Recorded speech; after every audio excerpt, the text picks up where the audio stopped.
Padre, la presencia de tu divinidad. contemplar la hermosura de tu santidad. Mi espíritu se alegra en tu majestad.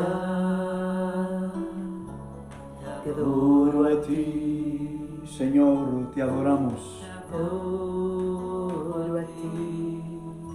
Cuando Veo la grandeza de tu dulce amor gracias, Cristo. y compruebo la pureza de tu corazón. Mi espíritu se alegra en tu majestad. Te adoro a ti, Te adoro a ti, y al estar aquí delante de ti, te adoraré. Postrado ante ti, mi corazón te adoro, Dios, y siempre quiero estar para adorar y contemplar tu santidad. Te adoro a ti, Señor, te adoro a ti. Gracias, Cristo. Te amamos, te adoramos.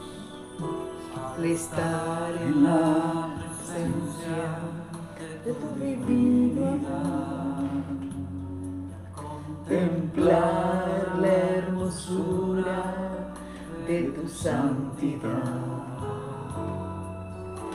Mi espíritu se alegra en tu majestad. Te adoro a ti, te adoro a ti. Cuando veo la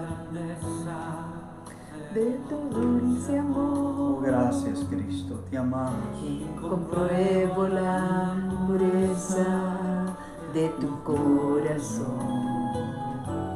Mi espíritu se alegra en tu majestad. Te adoro a ti, Te te adoro a ti. Y al estar aquí delante de ti, te adoraré. Postrado ante ti, mi corazón te adora, Dios, y siempre quiero estar para adorar y contemplar tu santidad. Te adoro a ti, Señor, te adoro a ti, y al estar aquí delante de ti, te adoraré. Postrado ante ti, mi corazón te adoro, Dios, y siempre quiero estar para adorar y contemplar tu santidad. Te adoro a ti, Señor, te adoro a ti. Gracias, Cristo. adoro a ti, Señor, te adoro a ti. Hermoso canto, hermosa adoración al Señor. Bienvenidos a Juntos. Es una alegría estar junto a ustedes aquí en este programa que tiene como propósito enriquecer nuestra vida espiritual. Aquellos que se nos unen en diferido, sean bienvenidos siempre a su programa de Juntos. Saludamos a todos aquellos que están conectados en YouTube. Por favor, no olviden darle a la campanita, ¿verdad? Y poder compartir también estos programas. Seguro Dios está brindando una provisión del cielo y muchos lo necesitan. Así que es una bendición. Nuestra hermana Aide Varías, que ya es parte de nuestro programa, ya está ahí conectada. Así que nuestra hermana Zulma Pérez también. Y mire que son de otras naciones. Queremos conocerle, ¿verdad? A las dos. A las dos, ¿verdad? Sí. Es una bendición. Realmente es un privilegio que tenemos y el compartir con tantos hermanos. Ahí está Juanita hermana también. Juanita, sí. La quiero ver en la iglesia. A Sí, la hermana Juanita, a toda su familia. Toda la familia, hermana Juanita, por favor, ya es tiempo de regresar a su iglesia de manera presencial. Nos estamos cuidando al extremo, ¿verdad? Pero tenemos que seguir la vida en Cristo. Tenemos que caminar adelante y hacerle frente a esto que vivimos hoy, que pues pasará unos par de años más, esperamos que sea menos, donde esto virus en el nombre del Señor va debilitándose. Amén. Bueno, seguimos con nuestra carta de Judas, ¿verdad? Tan importante para nosotros. Como hemos aprendido de metáforas, de triadas, de exhortaciones. Hay todo un banquete espiritual en estos escasos y profundos 25 versos de este capítulo 1 de Judas, medio hermano de Jesús, ¿verdad? Y cómo él habla de sí mismo como un siervo. Como un siervo. De Jesucristo. Qué tremendo, ¿verdad? Cómo uno puede llegar a conocer a las personas aún por su manera de expresarse, ¿verdad? De ellas mismas, porque muchas quizás recurrimos a lo que tenemos o a lo que hemos alcanzado o a proyectos interesantes de preparación académica, y no es que está mal, por supuesto que es una bendición, pero hablando de Judas, ni siquiera se atrevió a mencionar que era hermano de Jesús. Hay veces me pregunto que si fue porque como no le creía al principio y hasta después de la resurrección, como decimos por ahí, le cayó el 5, quizás se sentía penado. Y no se aprovechaba del nepotismo como muchos hoy en día, ¿verdad? Está un pariente allá en el gobierno, bueno, a ver qué consigo. No, ¿verdad? Él incluso se separa de esa filiación física, ¿verdad? Con Cristo por ser medio hermano, que Jesucristo fue el unigénito del Padre, pero cuando se refiere a José y María es su primogénito. Así es. Y Judas, junto, a ver si te acuerdas, junto a José. No, sí me lo aprendí bien. Está primero Jacobo, Judas, José y Simón, ¿verdad? Y sus hermanas. Dice, ¿verdad? No sabemos su nombre. Mateo 13 está. Me lo aprendí. Qué bueno. Pastora tiene buena capacidad para memorizar las escrituras. Es una bendición tenerle en nuestra iglesia. Y bueno, vamos a ir entonces, bueno, pastor, pero también antes de ir a ese verso 22, estaba reflexionando previo al programa cómo él escribe y habla de que somos, y dice, a los llamados, santificados, pero también habla de ser guardados en Jesucristo. Entonces, esto debe de, como él, me parece que apeló a la inclusión. Sí. ¿Verdad? Entonces, eso estaba pensando. Y tiene mucha relación con estos versos.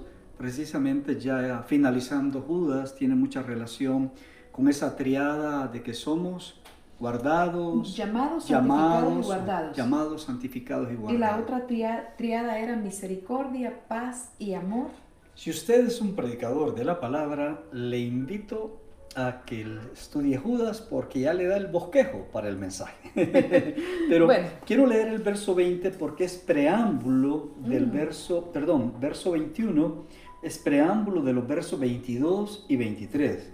Nos dice el verso 21, conservados en el amor de Dios, esperando la misericordia de nuestro Señor Jesucristo para vida eterna. Judas, sí, pastor. No, o sea que lo nuestro no es temporal. No. Es eterno. Es eterno. Okay. Por eso, y el amor es eterno. Por lo tanto, el amor debe estar por delante de nuestras vidas. No el juicio, ¿verdad? Sino el amor. Porque muchos tienden solamente a decretar juicio, ¿verdad? Sobre los inconversos.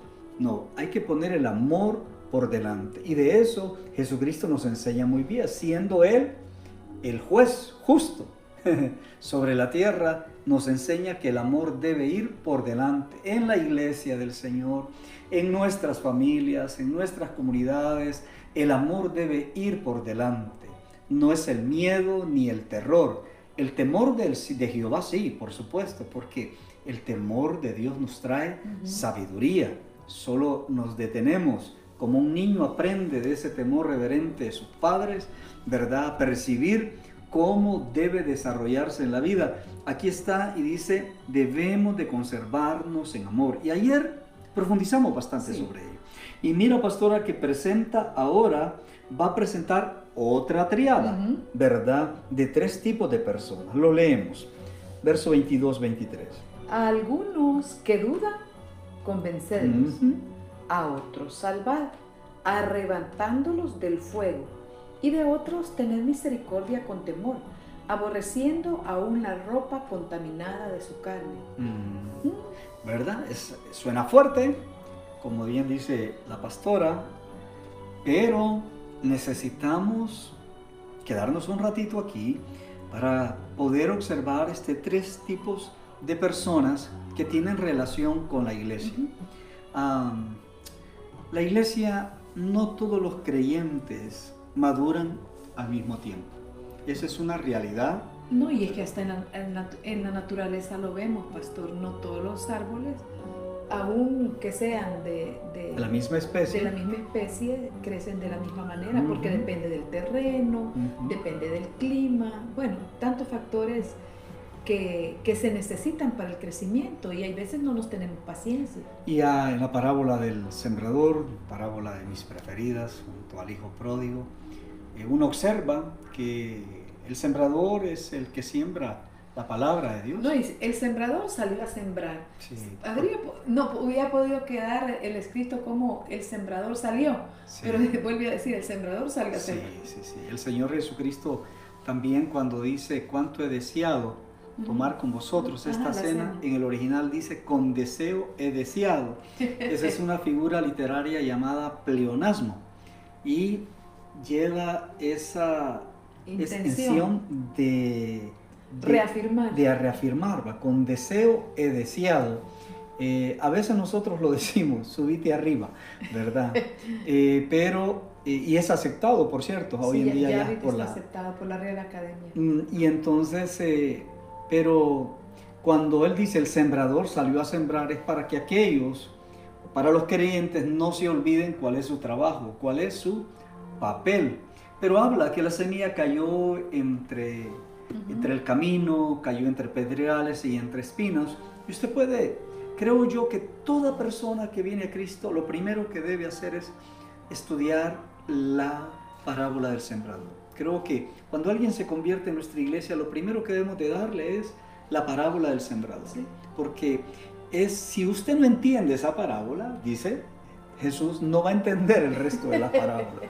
Pero volviendo aquí Judas entonces enuncia 3 tipos de personas. Los primeros, los que dudan. ¿Quiénes son los que dudan? Pues yo creo que son creyentes o cristianos que tienen debilidad, ¿verdad?, en su vida espiritual.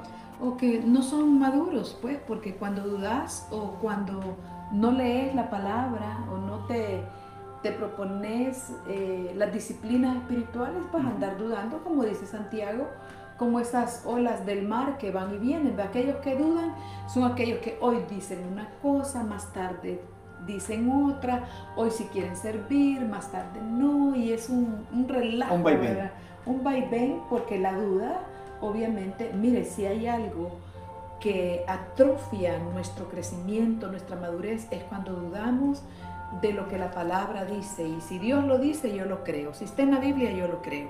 Así de sencillo. Pero muchos dudan, ¿verdad? Los que dudan son aquellos que vacilan, ¿verdad? Sí, los neófitos, ¿verdad? Que son nuevos en la fe, vacilan, pero bien, hay que tratarlos con amor y con misericordia. Dice la Biblia, por eso es el amor y la misericordia va por delante, porque algunos de nosotros que ya estamos viejos en el Señor, se nos olvida que también vacilamos, A mí una hermana me bajó del autobús, ya les he contado, había dejado de ir a la iglesia, me miró y me dijo, como le dijo a Zaqueo el Señor, bájate de ahí. Y me dijo esta hermana, Renan, bájate de allí. Y recuerdo muy bien eso, y recuerdo quién fue la persona, porque yo realmente conocí a Jesús, pero me estaba alejando de la vida de la iglesia, y es la verdad. Mire, si uno se aleja de la vida de comunidad, uno se debilita, al igual que una brasa va perdiendo su calor.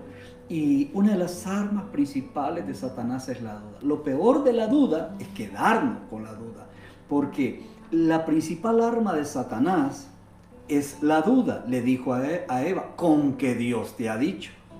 Puso a Dios en duda en el corazón de Eva. Esa fue su primera. Y esa arma la usa desde el principio. Con que Dios te ha dicho, que te ama, que te va a bendecir, con que Dios te ha dicho. Conocido creyentes que estuvieron años en el Señor y de pronto les entró en la duda y terminaron en los Rosacruces o en alguna tipo de secta esotérica, ¿verdad? Alejado del Señor. ¿Por qué? Porque no le dieron tratamiento a la duda. Judas nos dice que nosotros como creyentes debemos brindarle amor a estas personas, debemos brindarles misericordias y convencerlos en el Señor. La duda, digamos que es importante porque a veces uno se hace preguntas y duda de las cosas, de la vida. Pero hombre, quizás es que necesitas investigar un poco más o recibir orientación y dirección. Me acuerdo que en uno de estos programas estábamos predicando, no sé si fue en la iglesia, un mensaje acerca de el estado intermedio de los creyentes. ¿Verdad? Que algunos hermanos mayores estaban recibiendo su clase, ¿verdad? En discipulado. Y ese domingo creo que prediqué acerca de qué pasa cuando nosotros morimos. Esa es una buena pregunta. ¿Qué pasa cuando nosotros morimos? ¿A dónde vamos exactamente? ¿Qué es lo que ocurre con nosotros? ¿Estaremos conscientes o solamente estaremos en un estado de reposo de alma? Y recuerdo que prediqué. Y después me escribió la hermana que les da discipulado y pastor me dice, me ahorraste con ese mensaje del domingo. Y entonces, ¿qué hacer con la duda? Sí. Bueno, lea la Biblia, pastor, investigue, estudie. Uno de los salmos que me encanta, hoy prediqué de ello, desde la semana pasada y hoy terminé, hice 2 series del Salmo 77.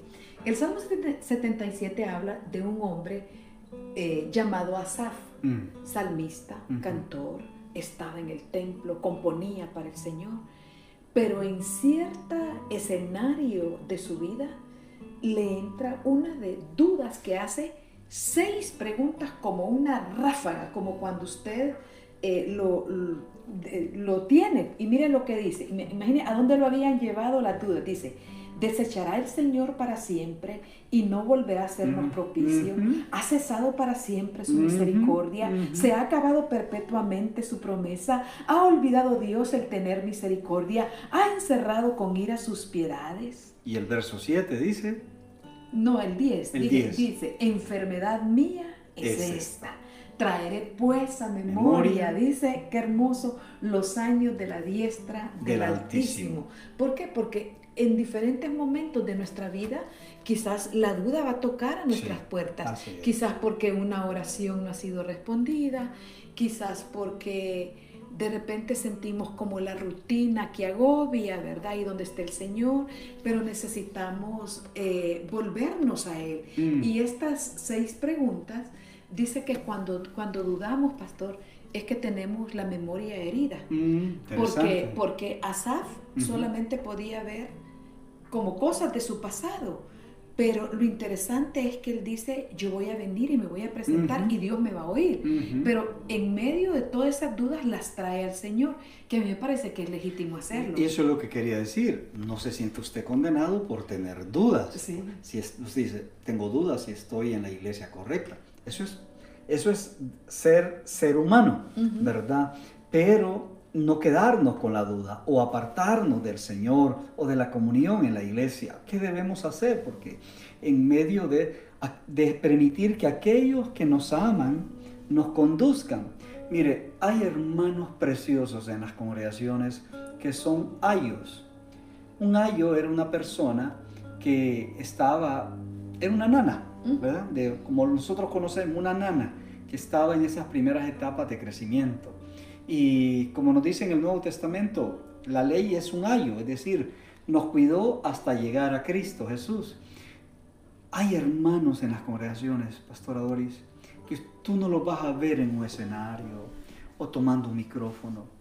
Hay hermanos que realmente son esos ayos en Cristo, de algo que yo agradezco al cielo y de veras bendigo al Señor, fue llegar a una iglesia donde encontré personas, líderes que estaban interesados en esas ovejas que venían naciendo, con todas y sus dudas, que le habían dicho sí al Señor, pero en el proceso de la vida uno se afana y se envuelve en tantas demandas, pero esa persona estaba allí. Yo te digo, puedo recordar a 2 hermanos en particular, bueno, a 3, pero al principio, sobre todo, ese que está a tu lado y te llama y te busca en la reunión, ¿cómo estás, hermano? El pastor Antonio Montes, ¿verdad? Que han sido misioneros con su esposa Irma para el Señor. Y se te pega. Es aquel que es amigo y cómo estás, cómo te va. Y claro, tú tienes tantas preguntas acerca de tu fe en Cristo Jesús, porque venir a Cristo es creer primero para entender. Nunca olvide eso. No es entender para creer, es creer para entender. En realidad, así es toda la Biblia, toda es la vida de fe. Como Abraham, él no buscó entender y le dijo, bueno, ¿y por qué me estás llamando? ¿Qué voy a ir a hacer yo a esa tierra tan lejos? No, Abraham obedece primero y después entiende que Dios lo quería usar. Eso nos sucede también a nosotros. Y yo oro para que nuestra congregación haya esos hermanos que convencen, que persuaden, que están cerca de aquellos que están dudando, que tienen temores y preguntas. Es como aquellos que quieren sentir para orar, en lugar de empezar a orar, y el sentimiento viene después. ¿Verdad? Percibir al Espíritu Santo. Entonces, como cuando uno encuentra este tipo de salmos, por ejemplo, nos da a entender que era una persona que, si bien es cierto, era un adorador, pero una persona común y corriente, que en esa etapa de su vida, él pudo reconocer que Dios no le había fallado, ¿verdad? Que él era víctima de sus propias dudas, víctima de sus propias desesperación, preocupación, ¿verdad? Porque dice, bueno, yo voy a traer a mi memoria lo que Dios ha hecho. Entonces, cuando las dudas asaltan, porque todos estamos expuestos a que las dudas nos martillen, no solamente en nuestros pensamientos, sino en nuestro corazón, y eso lo que da el resultado es nuestras acciones también, porque empezamos a verbalizar la duda y a querer contaminar a otros, y Satanás se aprovecha de esas cosas, porque otros que están más débiles quizás que nosotros dicen, sí, es cierto, ¿para qué vamos a congregar? Sí, es que yo dudo que Dios tenga algo bueno para mí, ¿verdad? Entonces, interesantemente, Judas se toma el tiempo para desafiarnos, creo yo, pastor, a nosotros, y decir, bueno, ahí van a estar los que dudan. No los está sacando del escenario, ni arrinconándolos, ni viéndolos como bichos raros, ¿verdad? No, sino que dice, convénzanlos. Sí, y creo que podemos encontrar a lo largo de ese caminar espiritual. Hay algunos hermanos que de pronto están oyendo otras voces. Hay algunos hermanos que escuchan más a otro pastor que al mismo pastor de su iglesia. Y están escuchando otra voz y escuchan algo que les llama la atención. Y por no tener buen asentamiento bíblico en sus vidas, de pronto les parece lógico, agradable, y lo consideran que viene de Dios porque mencionan el nombre de Dios. Pero usted debe tener cuidado, yo debo tener cuidado. Usted no se imagina a cuántas cosas estamos expuestos los pastores por querer ver que su iglesia florezca, crezca, en fin. Pero debemos de tener cuidado y debemos a esas personas conducirle, ¿verdad? Y ayudarles con sus dudas, con sus preguntas. Pero es que también... Yo recuerdo, perdón, pastora, recuerdo que una vez hice un viaje con un hermano, fui a su esposa y iba a otra hermana. Me sacaron un seminario personal en esas 2-3 horas. De viaje. Un seminario. Y al final no les pude convencer de otra cosa que ellos estaban viviendo, porque de pronto te aferras a cosas que no provienen de Dios. Pero Judas nos dice, la iglesia es responsable por aquellas ovejitas, por aquellos neófitos, por aquellos que comienzan en el Señor. La Judas dice, ustedes deben de convencerlos. Eso significa que debe haber una responsabilidad de parte de la iglesia para aquellos que dudan. Sí, pastor, es que lo que quiero rescatar es, cuando uno lee el Evangelio de Mateo en el capítulo 4, si Satanás con esa astucia trató de enredar a Jesucristo, también para sembrar la duda sobre su corazón del llamado, del propósito de él, porque imagínense, Jesús, ¿de dónde venía? Del desierto de ayunar, dice la Biblia, 40 días y 40 noches. Y entonces, imagínense, como decimos, qué atrevido, ¿verdad? Qué intruso, claro, Satanás. Pero ¿cómo le respondió Jesús? Con el escrito está. ¿Cómo debemos de responder nosotros ante las dudas? Con el escrito está. Cuando se agobia mi corazón por cosas que yo anhelo, pero yo vengo a la palabra y ahí es donde memorizo la escritura y digo, no, esto es lo que Dios dice y me voy a quedar con lo que Dios dice, ¿verdad? Amén. Yo creo que si usted está dudando, Dios le está hablando en este día, porque como dice la pastora, todos tenemos dudas, ¿verdad?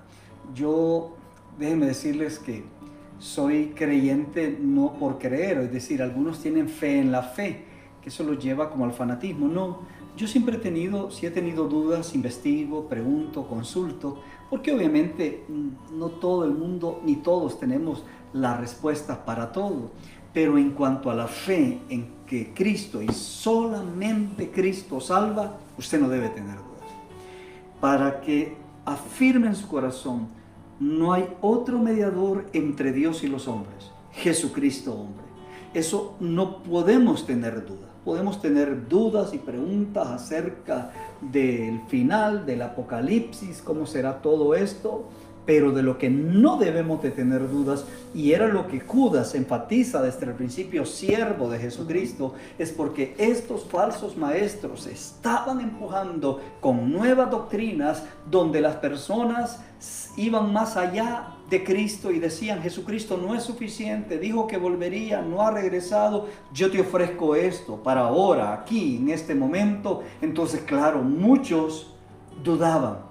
Pero usted no debe dudar de Jesucristo, no debe dudar que Él vino, no debe dudar que Él murió y resucitó por usted para perdonarle sus pecados, y no debe dudar de que Jesucristo vendrá. Sí, pastor, otra cosa que me parece interesante de Judas, que muchas veces queremos subirnos al ring y pelearnos con aquellos que dudan. Claramente dice, convénzanos. Obviamente no es una imposición, sino que el amor y la misericordia tienen que ir por delante. Y no debemos de hablarle de cualquier manera, es decir, con amor y misericordia. Oramos. Saludamos a los hermanos. Vaya, pues, qué bueno. Vamos a ver. Bueno, tenemos 13 hermanos conectados. Ya saludamos a la hermana Zulma, la hermana Aide, nuestra hermana Claudia Mancía, qué alegría. Hermana Aide Varías, vamos a ver, Juanita. Juanita García. Pensabas que era Juani Arteaga. Nuestra hermana Gladys Borjas, Ana María Melgar, hermana Ana María, seguimos clamando por su salud. Yo admiro la fe de esta mujer, peleando esta batalla, ¿verdad?, de su salud. Tenemos a la pastora Patti Martínez hasta México. Qué lindo. Qué lindo. Nuestra hermana Marlene Montoya, que es de una de las fieles también. Y ahí no logro ver los otros, pero hermanos, aquí estamos. Qué alegría que nos puede acompañar en este horario tan especial. Señor, ayúdanos a tener amor y misericordia los unos con los otros. Ayúdanos, Señor, a cuidar de aquellos que vienen naciendo el Evangelio. Señor, seguro tienen muchas preguntas. Ayúdanos, Señor, a estar cerca. Ayúdanos, Señor, a cuidarlos para ti, a enseñarles y mostrarles. Quizás para algunos de nosotros, Señor, los rudimentos de la palabra pueden significar algo que ya sabemos, pero una persona nueva que viene a ti, Señor, viene naciendo al Evangelio como un bebé. Ayúdanos, Señor, a estar allí y no dejarlos huérfanos, como iglesia, en el nombre de Cristo. Amén y amén. Bueno, mis amados hermanos, somos la Casa del Padre, una familia para ti. Qué lindo, qué hermoso, qué buen tiempo. Creo que vamos a ir caminando, Poquito poquito a poco.